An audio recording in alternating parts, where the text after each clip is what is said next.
ఈ మధ్య సోషల్ మీడియాలో అచ్చం సౌందర్యలాగే ఉండే ఒక అమ్మాయి వీడియోలు బాగా వైరల్ అవుతున్నాయి.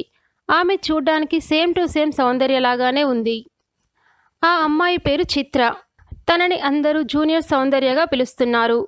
చిత్ర సౌందర్య సినిమాలలోని పాటలు, డైలాగులతో సోషల్ మీడియాలో బాగా పాపులర్ అవుతుంది.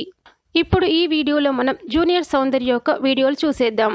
ఓకే ఫ్రెండ్స్, ఈ వీడియో మీకు నచ్చితే మీ అభిప్రాయాలను కామెంట్స్ రూపంలో తెలియజేయండి. అలాగే మా ఛానల్ని కూడా సబ్స్క్రైబ్ చేసుకోండి. Thanks for watching.